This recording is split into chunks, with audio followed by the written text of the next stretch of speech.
Hello everyone. In previous lecture, we have seen the profit and loss account of Tata Motors and we have seen the performance of Tata Motors, right? Now, in today's lecture, I will be showing you some ratios and the type of ratios.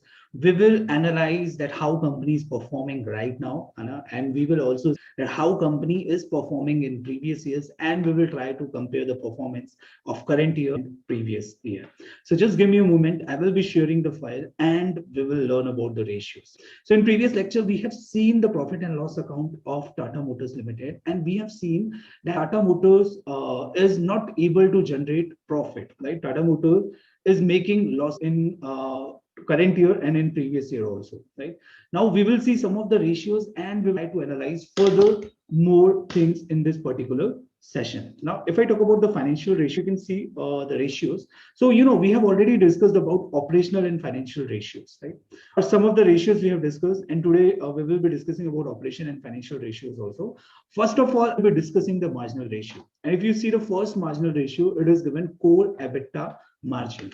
Now here in this ratio, we will be discussing about the EBITDA. Now, what is EBITDA, right? When we are joining the company, or if you are currently working into any company, so you might be hearing about this EBITDA, right? So EBITDA means earning before interest, tax, depreciation, and amortization, right?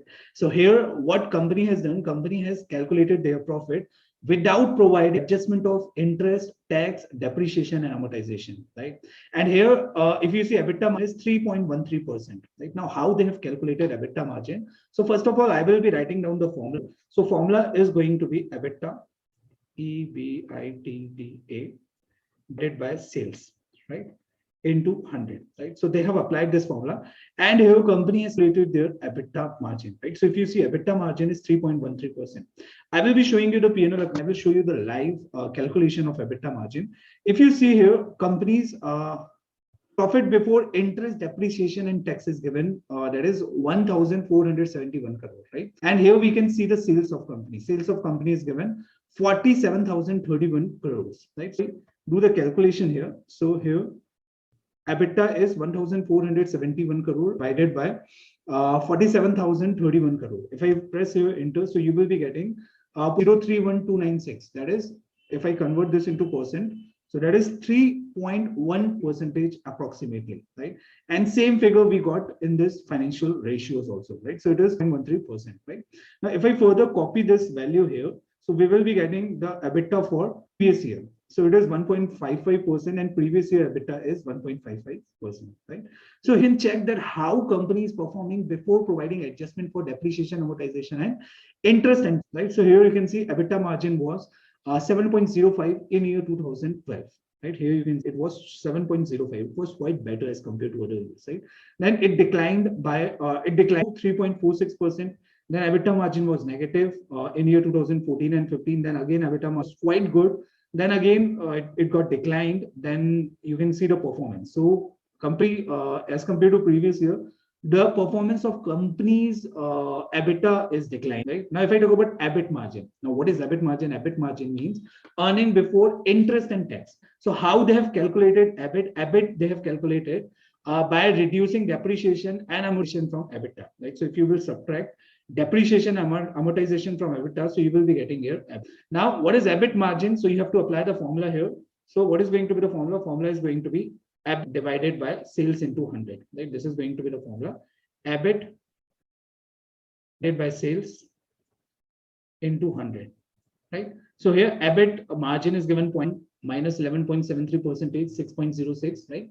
So same what you can do, you can check the P&L account and find out the EBIT margin, right? So here you can see company has calculated EBIT, right?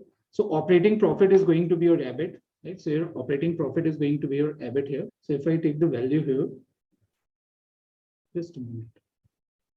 Yeah, earning with interest and tax, right? So this is going to be your EBIT, right?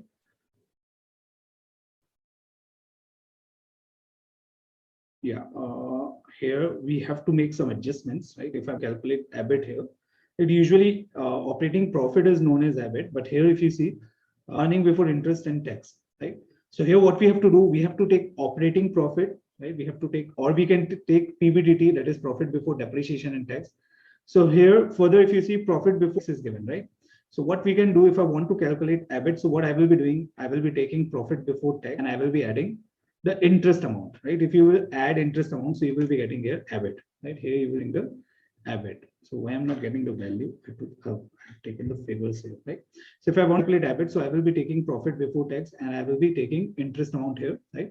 And if I will press enter, I will be getting 45.97 is the EBIT, right? 45.97 is the EBIT. EBIT means earning with interest and tax. So here we are having profit before tax. It means we have already adjusted the interest amount. So we will back the interest amount, right? Now, if I want to calculate the ratio, right? So if I want to calculate the ratio, so what we'll be doing, I will be taking the EBIT here. Okay, I will be taking the EBIT here. So EBIT 45.97 divided by what is the sales here? Sales is 47,030 this year, right? So if I press here enter, so if I convert this into percentage, so what value I'm getting here? You see. So value is 0.10 percentage, right? Value is how much? 0.10 percentage. Now see the ratio here. So here EBIT is 0.10 percentage. Now if you see here, the EBITDA of company was 3.13 percentage, right?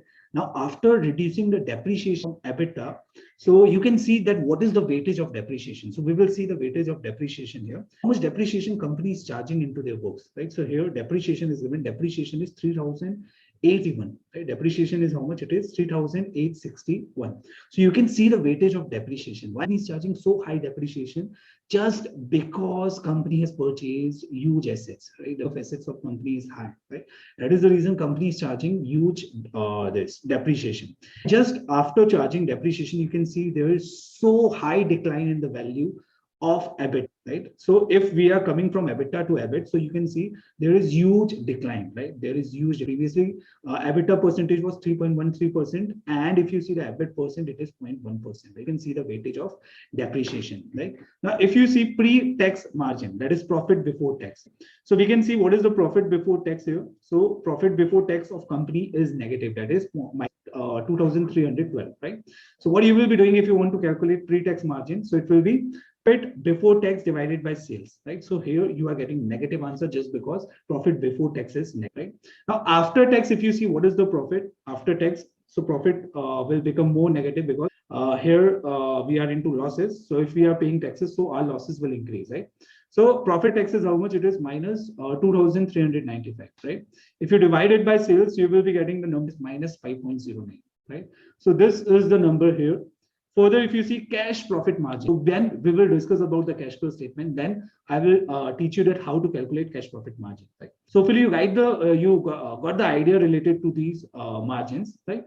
Further, we will discuss more ratios, right? So if I talk about earning per share, now how you will be calculating the earning per share? Earning per share means once you have calculated the profit after tax, right? Once you have calculated the after tax in this P&L account, you can see profit after tax is how much it is, minus 2,395 crores, right? Here, what company is doing is appropriating this losses, right? How much loss company is appropriating is minus 8,217. Now, what does it mean? Your company is not earning any profit. Company is into losses, right? So what company is doing? Company is bringing their previous year losses, right? Company is their previous year losses. Appropriation means company is adjusting their previous year losses with the risk, right? Now, if you see how they have calculated minus 6.26, right? So what is the formula to calculate this? That is profit after tax divided by outstanding shares, right? So here, if you see what is the value of total outstanding shares, share capital. So if you see shareholder fund value is how much? It is 19,055. This is the shareholder fund. And if you see the share capital, it is 765, right? Now what company has done here, company has taken this profit, right? Company has taken this profit and company has added their appropriation amount and they are dividing it by, dividing this value by 765, right? They are dividing their value by 765. And this is how company is done. Company has calculated EPS. Now, why EPS is negative here? Because, you know, if you are the owner of business, so definitely what you have to do, you have to bear losses also, right? If you are the owner, you have to bear losses also, right? So we will see the calculation here.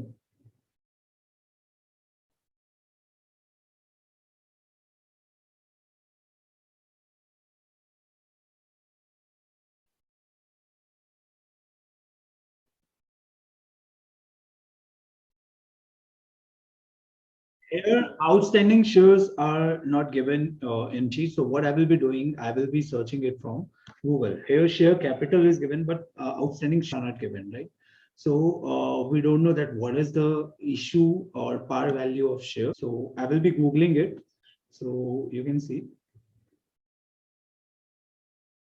outstanding shares of Tata Motors, right? So here we can see the outstanding shares. So outstanding shares are 690 millions, right? 692 millions. In previous year, it was 679. So I don't know that what outstanding share for year 2021. So here we can fetch this information and we will try to find out that what is the outstanding share.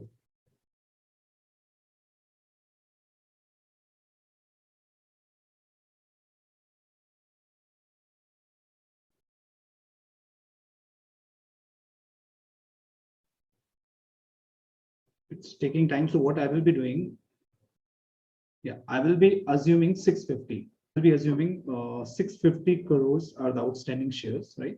So we need to calculate EPS. So we will be getting round figure number here. Right, so what is the profit after tax? Profit after tax of company minus 2003.95, right? If you see here, exceptional income is given. Exceptional income means that there are some exceptional income which company earns sometimes in a year, right? Not regular. These incomes are not regular. So whenever we calculate PAT, so we remove exceptional income, right? So here exceptional income is 1,392, right? After adjusting exceptional income, our losses are minus. Our losses are 2,395. So I have to remove effect of exceptional income. So what is the profit of company? The profit of company is negative 787 crores, right? Now, if I want to calculate EPS, what I will be doing, I will be dividing it by outstanding shares. So I'm assuming 650 crores. So we will be getting the approx answer. It is 5.82 EPS, right? It is negative 5.82. Here we are getting 6.26. It might have made some more adjustments, which we are not able to find it from this financial statement. But this is how you will be calculate EPS. EPS formula is going to be PAT divided by outstanding shares, right? This is the formula. Here, exceptional income is given. So we have to remove the effect of exceptional income, right? So how you will be calculating the this EPS, right? So further, if you want, you can calculate it other year also. So what I will be doing, I will be copying this formula here, right? So what is the answer? Okay, here if you see, company has incurred some exceptional losses, right? So what you will be doing, you will be removing the effect of exceptional losses from this particular profit, right? So their profit will increase. And this is how what you can do, you can calculate the EPS for previous years also, right? Now here we have EPS adjustments, right? Earning per share. Now they have calculated CEPS. CEPS means cash earning per share, right? So when we will learn about cash flow statement, then we will learn how to calculate CEPS. Adjusted EPS and EPS both are same here, right? Both are same. So we won't be calculating adjusted EPS. So we have covered these ratios. Book value, book NAV divided by share. I will be calculating these ratios in coming lectures. So we have discussed about margin ratios. We have about operational and financial ratios. Some ratios are remaining, so we will be calculating. We have discussed about performance ratios. We have to discuss about efficiency ratios, which I will be covering in next lecture. And growth ratios are